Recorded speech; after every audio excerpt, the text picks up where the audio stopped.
Today we're going to be comparing the Babyzen Yoyo with the Bugaboo Bee. Oddly, these two strollers can be compared as they are both travel strollers, although people tend to kind of expect different things from them.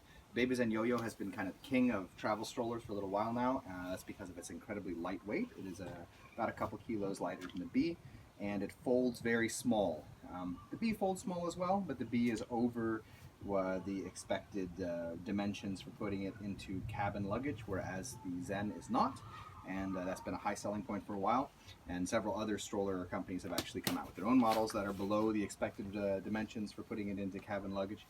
In our experience, it's actually not a big deal to have a stroller you can't put in cabin luggage. If you talk to your airline, usually they'll say that if you need, you can roll your stroller up to the plane and they'll put it down into the luggage area for you and give it to you when you get off the plane. You can avoid the entire checked luggage thing that way. But people do like to have things known ahead of time before they travel, and so for that reason, I think Babyzen Yoyo has been selling well. In addition, it's quite a quality stroller. All of the mechanisms are very easy to use, and it's quite tight in all of its joints, and the wheels and so on functions quite well. The Bee is also quite a quality stroller. It has a lot more complicated mechanisms on it. From a repair standpoint, the Bee is maybe a little bit harder to repair in that it has the complicated mechanisms, while it's easier in the sense that there are more things that you can take off and swap out. The Zen has fewer things that tend to go wrong, but everything is connected in a way that you can't remove. You can't just easily remove wheels and so on from the Zen. Not going to happen. In relation to the comfort of the child, the Zen actually has a slightly wider seat, but they are more or less the same. The Bee has a seat that is a little bit better padded, and it folds down a bit further in the back. And one serious advantage to it is that you can actually swap the seat so that the child faces you.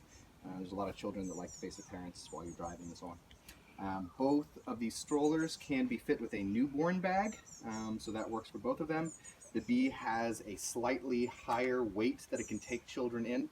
I think it's 17 kilos, whereas this one is 15 kilos. So that means you could use it for a slightly older child. In relation to ease of use for the parent, the Zen takes the cake as far as folding and carrying. It has a nice strap underneath. You can just really easily collapse it, throw it over your shoulder if you need to get on a bus or get in line for some attraction or something like that while you're on holiday. Whereas ease of driving, I would give the award to the Bee. The Bee has larger wheels. It feels a little bit more sturdy. I think the handle is slightly higher on it as well, and it doesn't quite feel like rolling a full-size stroller, but it's a lot closer.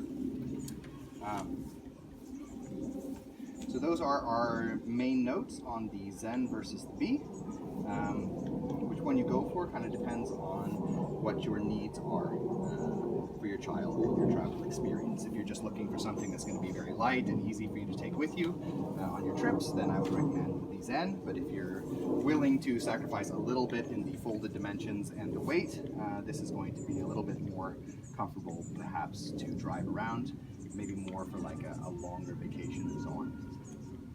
We hope this video has been helpful. If it has been, we ask you subscribe, as it helps us to continue making videos in the future. Thank you.